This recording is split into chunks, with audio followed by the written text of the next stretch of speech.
اللہ ہمارے لیے کچھ چیزوں کا انتخاب کرتا ہے اور وہی دینے والا ہے اور وہی کسی کو کسی چیز سے محروم رکھنے پر قادر ہے. اس لیے ہر چیز اللہ کی طرف سے ہے.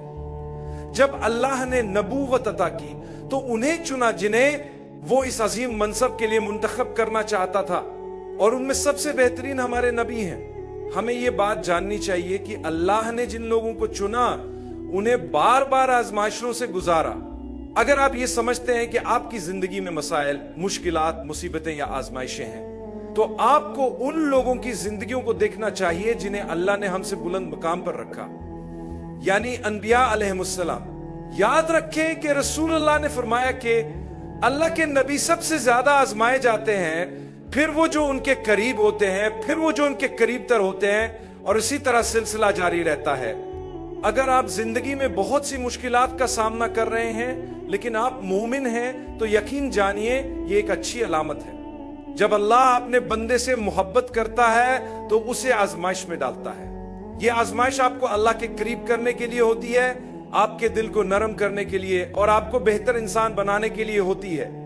اس کا مقصد یہ ہے کہ آپ اپنی ذمہ داریوں کے بارے میں زیادہ محتاط ہو جائیں، گناہوں سے بچنے کی کوشش کریں، اور جب بھی کہیں غلطی ہو جائے اللہ سے معافی مانگیں اور اللہ کی رحمت پر امید رکھیں. حضرت زکریا کی کوئی اولاد نہیں تھی اور وہ اولاد کی خواہش رکھتے تھے. ان کی عمر کافی زیادہ ہو چکی تھی مگر پھر بھی انہوں نے دعا کی. اکثر ہم میں سے بہت سے لوگ جب شادی کے بعد اولاد نہیں ہوتی تو مایوس ہو جاتے ہیں. وقت گزرنے کے ساتھ انہیں یہ خیال آنے لگتا ہے کہ شاید اللہ ہم سے ناراض ہے. میں دعا کر رہا ہوں لیکن اللہ میری دعا قبول نہیں کر رہا. ایسے خیالات مومن کے دل میں نہیں آنے چاہیے. ہمیں یہ سمجھنا چاہیے کہ اللہ جو کچھ بھی ہمارے لیے مقرر کرتا ہے وہی ہمارے لیے بہترین ہوتا ہے.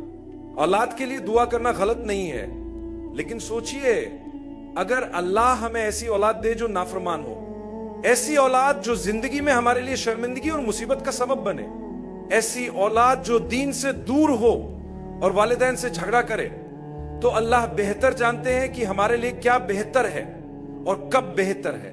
حضرت زکریا نے دعا کی اور اللہ نے معجزہ کرتے ہوئے ان کی دعا قبول کی. حالانکہ بظاہر حالات ناممکن لگ رہے تھے. اگر اللہ حضرت زکریا کے لیے معجزہ کر سکتا ہے تو ہمارے لیے بھی کر سکتا ہے.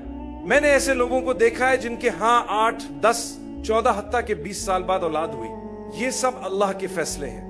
اللہ کی رحمت سے مایوس نہ ہو. حضرت زکریا نے دعا کی، یا اللہ مجھے نیک و صالح اولاد عطا فرما. اللہ نے انہیں نیک اولاد عطا کی.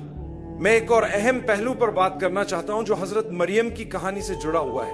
جب انہیں حضرت عیسیٰ کی ولادت کی خبر ملی تو وہ پریشان ہو گئیں کہ لوگوں کو کیا جواب دیں گی. یہ بہت بڑا مسئلہ تھا، معمولی بات نہیں تھی. میرے بھائیوں اور بہنوں، انہوں نے کیا کیا؟ انہوں نے اللہ سے رہنمائی مانگی. اللہ نے ان سے فرمایا کہ خاموش رہو، صبر کرو اور ثابت قدم رہو، ہم تمہاری مشکل آسان کر دیں گے. لوگوں نے ان پر جھوٹے الزامات لگائے کہ وہ بغیر نکاح کے ماں بننے والی ہیں.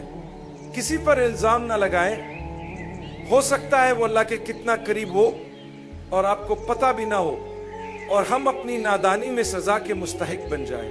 اللہ نے حضرت مریم کو حکم دیا کہ وہ خاموش رہیں اور صرف اشاروں سے بات کریں. اللہ نے خود ان کی بے گناہی کو ثابت کیا. بچے نے خود بول کر ان کی سچائی بیان کی. دیکھیں خاموشی کتنی قیمتی ہے.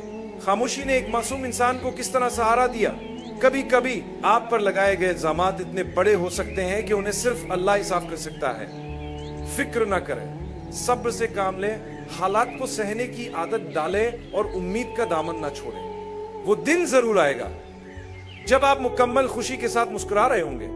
بدترین صورت میں ہم قیامت کے دن پہنچیں گے اور اس صبر کا اجر دیکھیں گے جو ہم نے برداشت کیا تھا. تو فیصلہ کریں کہ آپ کس طرف ہونا چاہتے ہیں. کیا آپ ان لوگوں میں شامل ہونا چاہتے ہیں جو دوسروں پر الزام لگاتے ہیں، یا ان میں جو صبر کرتے ہیں اور اللہ کی رضا کے لیے خاموش رہتے ہیں؟ اللہ ہمیں ثابت قدمی عطا فرمائے. قرآن کی کئی آیات میں اللہ اپنے معجزات دکھاتا ہے، جیسے کہ بدر کے وقت اللہ نے فرشتوں کو بھیجا.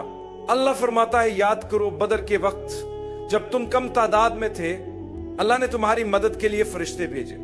اللہ فرماتا ہے میں نے تمہارے لیے 3000 فرشتے بھیجے، لیکن اگر تم صبر اور تقوی اختیار کرو گے تو میں 2000 مزید فرشتے بھیجوں گا.